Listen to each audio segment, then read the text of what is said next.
Good morning and welcome to the Monday, January 30th edition of the OBX Wave Report, where we discuss all things waves, weather, climate, and beach lifestyle. And for this segment, we're going to talk a little bit more about surfing, the surfing portion of beach lifestyle. I want to highlight in our introduction a really cool and interesting article that I was recently reading in Magic Seaweed. I'm not going to tell you guys the whole article because I want you guys to read it. It's a great article written by Tom Vaughn over at magicseaweed.com. And it's about a guy named, hold on, I'm trying to remember his name now, Logan Nicol, who's a Welsh surfer who has surfed 512 sessions, surf sessions last year. Logan is a surf instructor and a surf enthusiast. And wow, dude, man, my hat's really off to you, Logan. 512 sessions is big buku deal, major. That is serious dedication to the art and the sport of surfing. And it's just great to see so much enthusiasm for surfing around the world and dedication up in the cold water regions. It really says a lot about how wetsuits have improved and the pluck and tenacity and hardiness of surfers has improved as well. So it's just inspiring to see surfers getting out there every day or more. This is like, I guess, an average of about 1.5 surf sessions per day, which is serious. So yeah, go check it out at magicseaweed.com and meet the Welshman who surfed 500 sessions last year. All right, so looking at the Outer Banks today, we are experiencing some rainy weather right now that's moving on through the Outer Banks. Nothing too stormy, mainly rain. We do have some northeasterly winds across the Outer Banks right now, but nothing too strong. I think the strongest wind speed I saw as I was putting together the local observations for this report was in the range of about 17 miles per hour, so nothing too crazy. Maybe some stronger winds in the offshore environment. I guess I could pull up the global forecast system models later and take a look, but overall, not a major nor'easter, not a major storm. Some slightly higher winds. The main thing that's happening with this storm is that it's turning the swell around. The swell is now coming from the east to moving from east to west, and that's creating a more direct angle for waves along the coastline. And these waves are lining up better, so we just generally have better waves across the Outer Banks in the range of 2 to 4 feet. So yeah, not a major storm, and the rain is expected to taper off by afternoon, and we're still probably going to get some cloudy conditions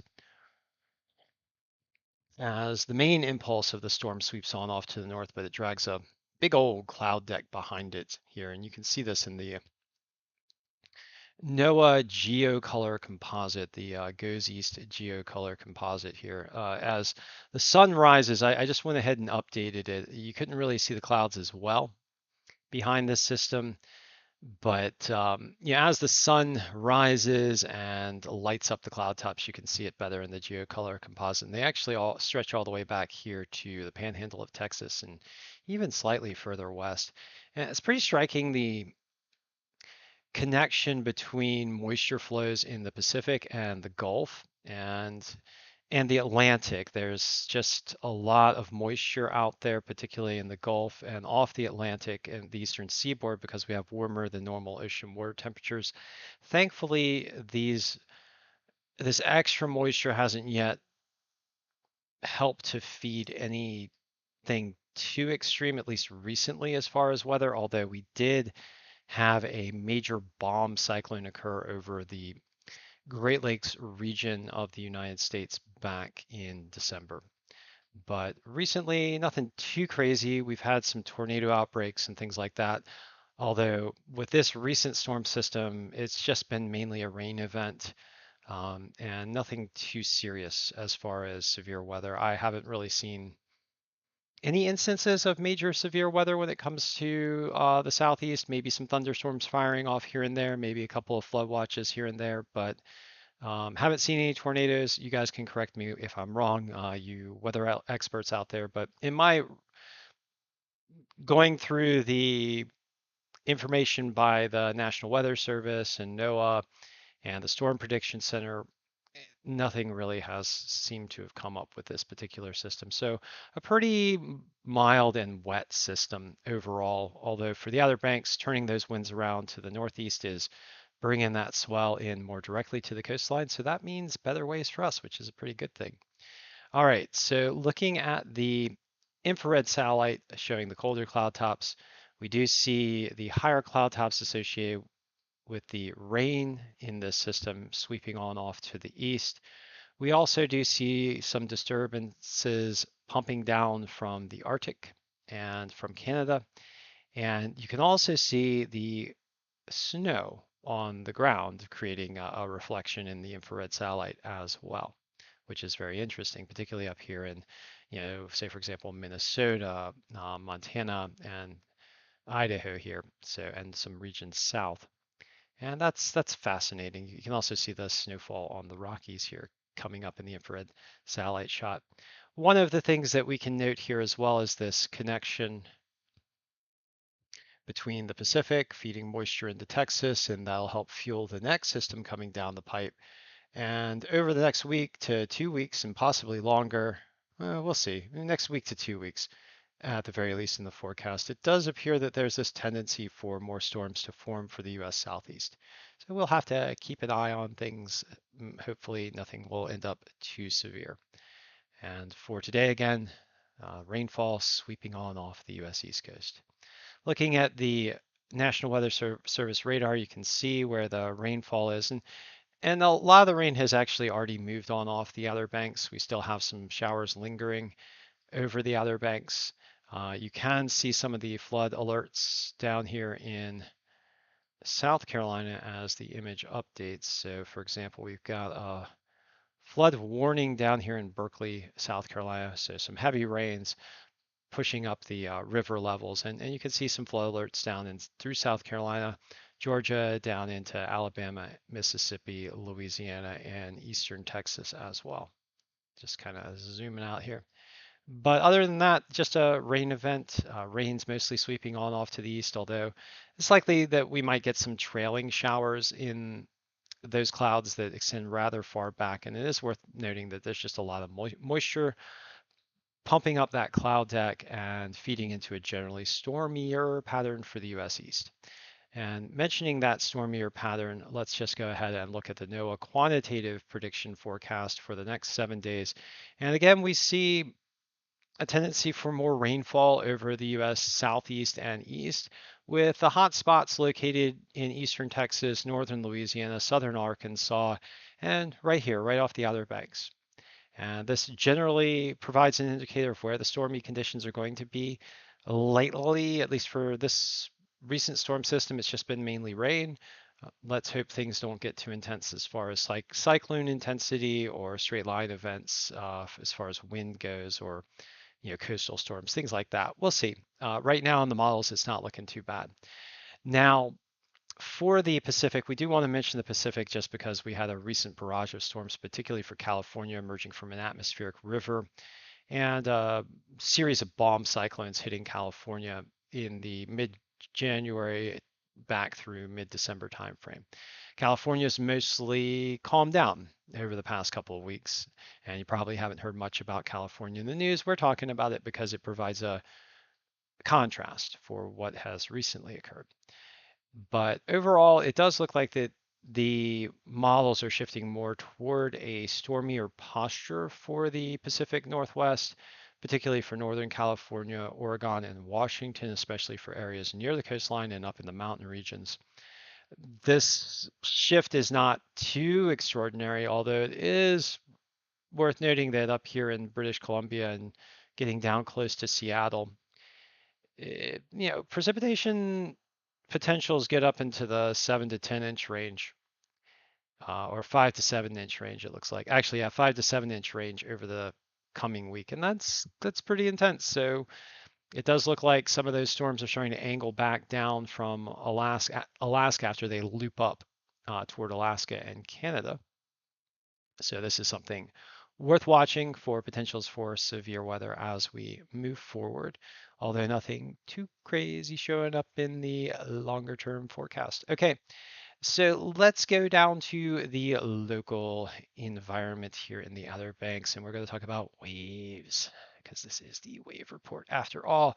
And I am excited to report that waves are pretty good. I mean, they're in the range of about 2 to 4 feet up and down the Outer Banks. There's really no spots. I don't know. There might be a couple of spots where the waves are bad, but most of the major spots are showing rideable waves.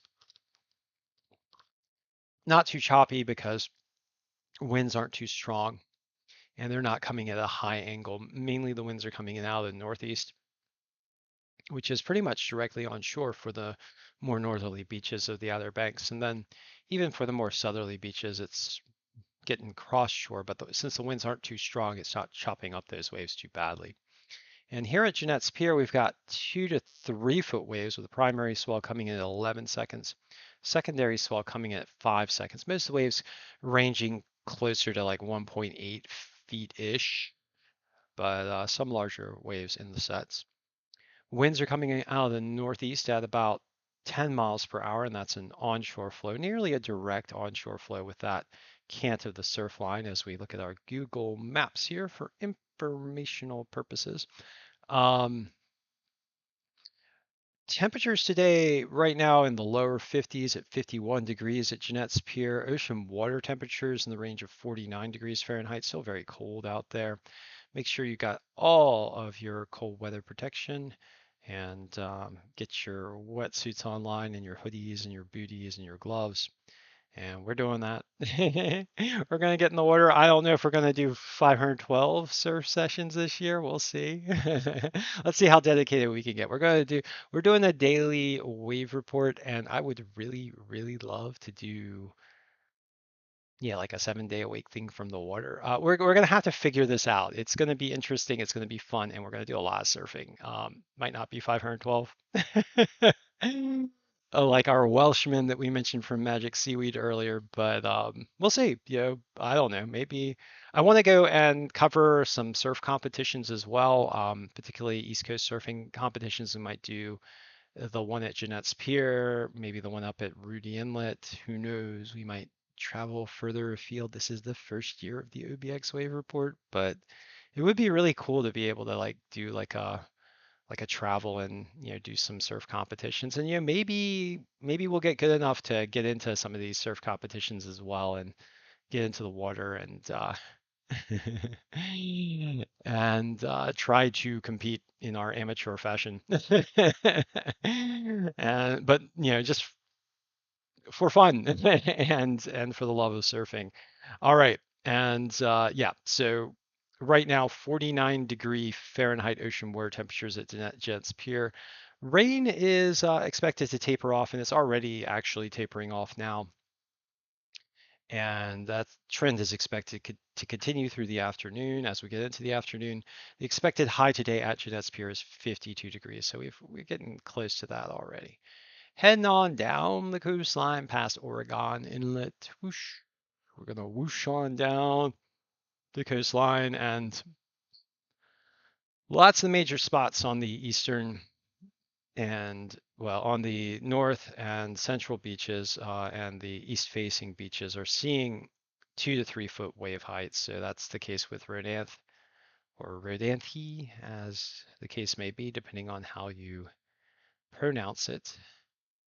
And then moving on down to Avon, we're going to get another observation, and we find that the waves at Avon, the fishing pier, which is temporarily closed due to repairs, I believe. Or was that Rodanthi? Actually, I think the Rodanthi pier is getting repaired. The Avon pier is just temporarily closed, to my knowledge. But in any case, I could be wrong. We might have to fact check that. But in any case, waves right now at the Avon Pier are in the range of 2 to 3 feet. Waves coming in with a primary swell at 11 seconds, and the secondary swell is coming in at 6 seconds. Winds are out of the northeast at 17 miles per hour, a little bit stiffer down there at Avon. That is still an onshore flow, even as the coastline, as you can see, cants more toward the east and then southeast there at Avon. Air temperature is considerably warmer at 57 degrees. Ocean water temperature is also considerably warmer at 59, so fully 10 degrees warmer there at Avon than at Jeanette's. Really does make you want to go south and get into the water down there because 49 degrees is oh so crazy cold. At least to me. I don't know. Some of you guys out there might be like, oh, 49 is still pretty good. I don't know. It gets down into the 40s, it's just boom, serious craziness. Ice cream headaches, freezing the face, all of the things. Okay. But at Avon, you get more of that Gulf Stream influence, 59 degrees Fahrenheit. You're not in the Gulf Stream. Temperatures out there in the 70s right now, but water temperatures in the 70s at least. I don't know. I could check the global forecast system guide to confirm that with you guys, but I believe they were like around 76 degrees, about 20, 30 miles offshore.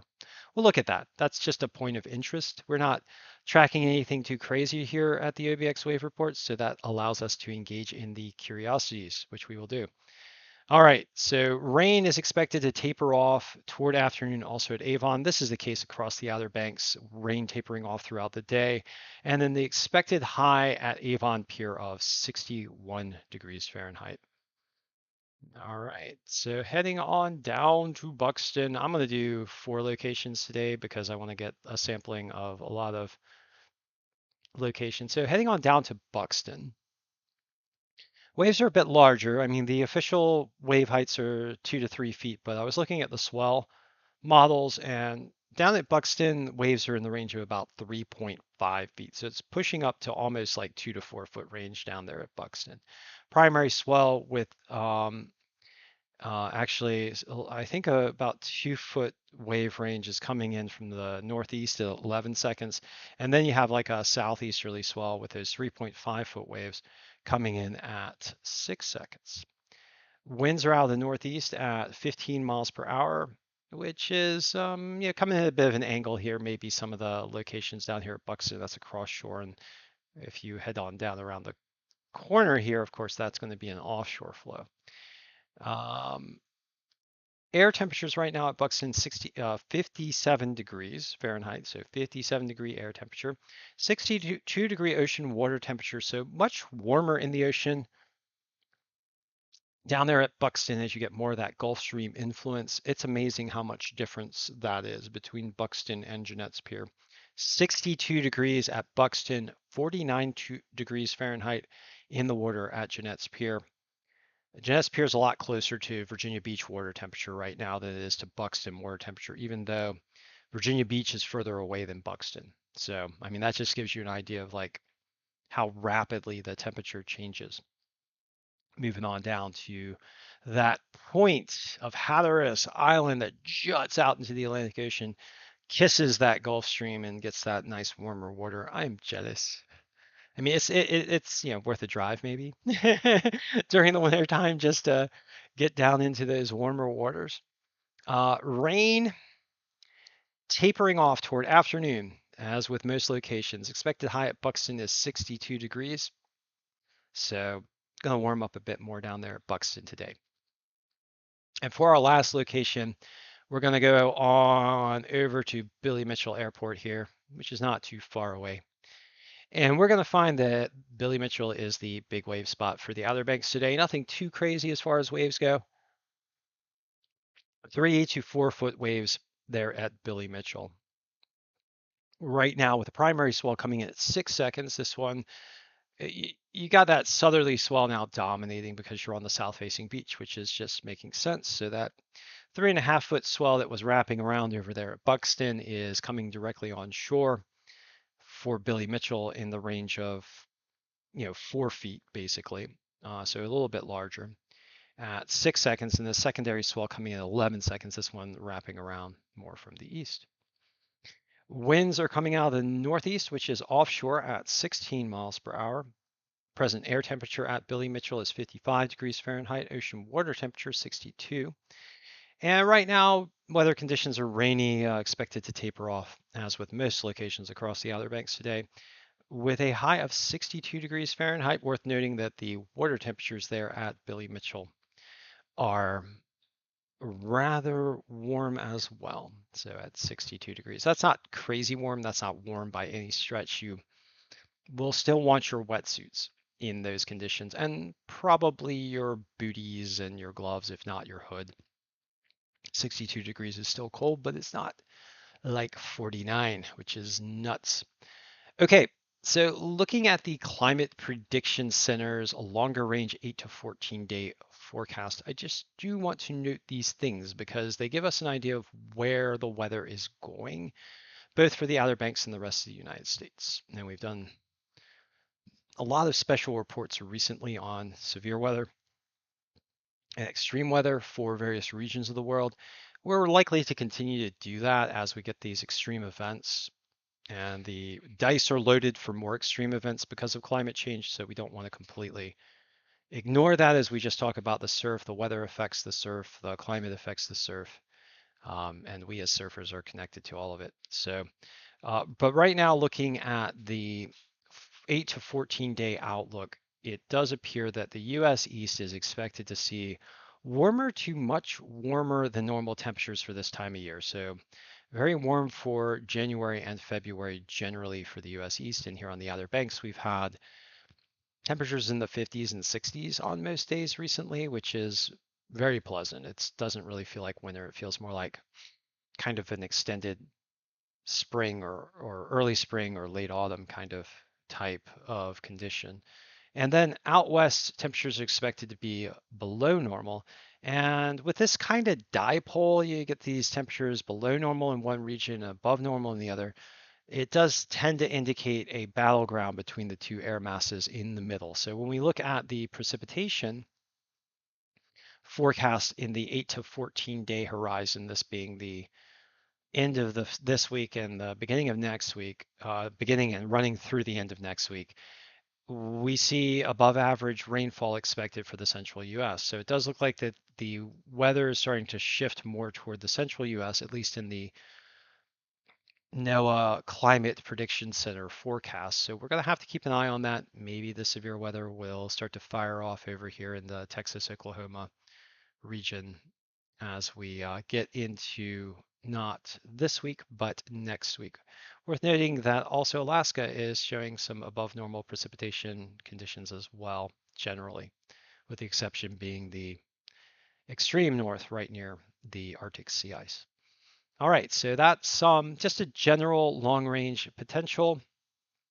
I did mention that we hadn't had really anything crazy as far as thunderstorms or tornadoes, and that is confirmed by the Storm Prediction Center, although it is worth noting that we've got some thunderstorm potential here for Texas, Oklahoma, parts of Arkansas, and then Alabama and Georgia as well. All right, so looking at the forecast models, I do want to note that we do have a tendency for coastal storms to form in association with this moisture flow coming up from the Gulf of Mexico and the Pacific and interacting with the Atlantic, and the instability coming in from the north and the Arctic, but nothing too crazy in the forecast. And I'm just going to go ahead and run the models for you. This is the most recent impulse heading on offshore, and this model actually might be backed up a little bit by a few hours, but in any case, storm moving offshore through late today and into early tomorrow. Another impulse coming through on Tuesday and Wednesday with a little bit of a storm forming offshore. General onshore flow with the high pressure system to the north rotating in a clockwise fashion. So just whoosh, clockwise flow around the high pressure system, bringing in winds off the ocean. So it looks like northeasterly winds, although not too strong. And then another storm starting to form way down here in Mexico on Wednesday, and then tracking on through Texas, Louisiana, the Gulf region, and then offshore by Friday. And this this particular storm was looking stronger in yesterday's models. Today it's not looking as strong, but it does still look like we might get some heavy rain associated with it. The real feature here is this big high pressure system up to the north, which is just dominating at least through the end of the next week. Wow, 1050 millibars. That is a very strong high pressure system, which is one of the reasons why we're expected to see warmer than normal temperatures as we start to get into next week. This is Saturday, Sunday, getting into Monday. High pressure system moving offshore, still very strong, dredging up winds now from the south and east for the Outer Banks. And you get that moisture flow. It's like almost like the high pressure is squeezing the moisture out here over the ocean on its fringes. Um, and yeah, so some rainfall coming in, and then the high moves offshore and develops this more southerly flow as we get into Sunday, and get a bit of a coastal storm into Monday of next week. And this one is, I believe this one was stronger in the models as well yesterday, not as strong in the models today. But 997, 990 is not too bad, although sweeping offshore rather quickly. So not a major lingering event or a powerful event, at least as it appears to me in this model. Again, the high pressure reforming over Canada and parts of New England on Tuesday of next week. And then kicking offshore again, getting more of that southerly flow. And then with the storms beginning to really start to fire here in the central US by Wednesday of next week. And that looks like a big old central storm with a little bit of a trailing front coming in here through the Outer Banks in the US East Coast. Front lingering and then causing storms to fire up across the front as another low pressure system develops into Saturday and Sunday of next week as well, with some potential for some weather coming in through the East Coast and the Northeast by Sunday and Monday of next week. And just note the tendency for storms to continue to form in the east as well, but nothing major. And as we get into the end of this model, it is worth noting we do get another one of these storms coming off the Pacific. So it looks like maybe, just maybe, the hiatus of storms for California will start to lapse and we'll start to get more storms coming in. Although, as of yet, doesn't look too severe. We'll have to keep a weather eye on it. California did get hammered earlier in this year, so I don't know. There may be a tendency for that kind of pattern to set up again. I haven't heard anything about that. That's purely speculative. Um, so, but in any case, it does look like the pattern does shift to a little bit stormier for the West Coast, and we'll just keep a weather eye to that. All right, so I did say we were going to look at something, and I can't remember what. It was, oh yes, the Gulf Stream. Um, All right, we're already in the ocean model, and you're going to have to excuse me. There's a winter thing going on with my nose, so I will just lean out of the frame. All right. Okay, yeah. All right, so let's look at the Gulf Stream. So let's go down. We are already at the ocean, so we can just flip on over to currents and see that current right there. That is the Gulf Stream, and let's go ahead and animate it for sea surface temperatures. And you can see that warm area of water just off the Outer Banks. And let's just zoom in. Just want to show you how close this Gulf Stream is to the coastline. And so you can kind of see these swirls and eddies along the shore.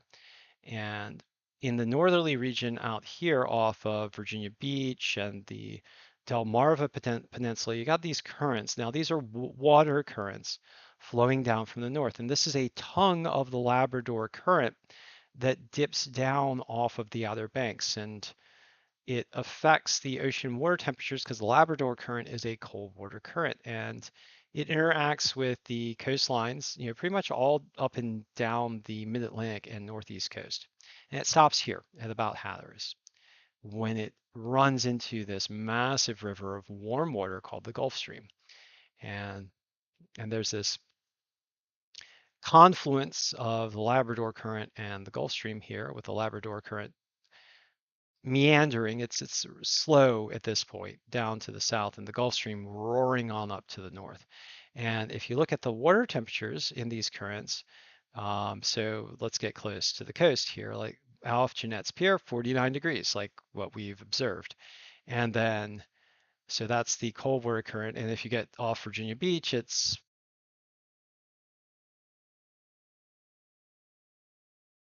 46 degrees. And that's due to the influence both of the Labrador current and the cold air over land and the cold waters coming in from the cold land during wintertime. But this Gulf Stream, that's coming up from the Gulf of Mexico. And let's just look, going out just off of Hatteras here by about, looks like about 30 miles. Yep, temperatures in the Gulf Stream, 78 degrees Fahrenheit. So I said 76 earlier, more like 78. That's really, really warm. So extraordinarily warm ocean temperatures just offshore here off Hatteras. And you can see the edge of the Gulf Stream moving on up here and running into the shore. It's not the central portion of the Gulf Stream, certainly, but you've got that edge, and that influences the water temperatures off of Hatteras. And so right off of Buxton there, you got 61-degree water temperatures, which is pretty much in line with what the observations are. And then off of Billy Mitchell, about 60 degrees. So about 2 degrees cooler in the model than in the observation at the coastline. Coastal observations can vary considerably, but in any case, you've got that warm river of warm river of water moving up from the Gulf of Mexico. And let's just zoom out so you can see it. It originates here, down here near South America, dips into the Gulf of Mexico, and then runs right off the south coast of Florida, running up toward the central coast of Florida, south central coast of Florida, and then heading offshore. And so the places where the Gulf Stream is closest to the shore, down here in Florida, off of like Miami, for example. But that meanders out off of Georgia and South Carolina before it comes close to Hatteras, because Hatteras just juts right on out there. And you can see this river. Gulf Stream is famous. It's a famous river of water off the U.S. East Coast, and you can see it just running off into the North Atlantic here, and where it kind of starts to meander in the central North Atlantic. But nonetheless, it's this river of water. It has a major implication for the climate of the U.S. East Coast and for Europe. Keeps Europe warm because it pulls that warm water up and dumps it into the eastern North Atlantic, so keeping Great Britain, Ireland, Scotland, Portugal, Spain, France, all the places warm as it pulls that warm water and just dumps it up here into this region. So that's your Gulf Stream, and that's the reason why it's so much warmer down there at Buxton. All right, so let's go back to the waves and do our final wave models. Let's see, ocean, waves, waves, and oh no, we're in the wrong. There we go. Okay, so I did want to show you how the wave models progress over the next few days. Right now in the near offshore environment, we've got waves in the range of 2 to 4.5 feet-ish, 5 feet in the more southerly regions in the near offshore environment. And then by tomorrow, swell orientates primarily from the east, waves ranging from looks like 2 to 3 feet. But with that swell lining up, you're going to get those waves breaking more directly onshore. A lot less loss of energy near the coastline. So the waves are likely to be in the range of 2 to 3 feet tomorrow. And then moving on into Tuesday, we get more of a northeasterly swell in the range, looks like 5, maybe 5.5 feet off the eastern beaches, 4 feet off the south beaches. And let's see, was that? Yeah, that was Wednesday. Moving on into Thursday, the swell orients back toward the east in the range of looks like 3 to 4 feet. And I think that's nope, we got one more. Okay, so I believe this is Friday. Let's see, the third. I've lost count. All right, today is the 30th. Yep, that's Friday. Okay, so yeah, and then moving on into Friday. Now Friday was looking bigger in the models yesterday, but it's not as big today. So looking like 4 to 5, maybe 6 feet in the model in the near offshore environment. Just generally better waves throughout the Outer Banks. over this coming week in the range of like 2 to 5, maybe 2 to 6 feet. We'll have to see how some of these storms line up. I'm going to back this storm up because we might actually have,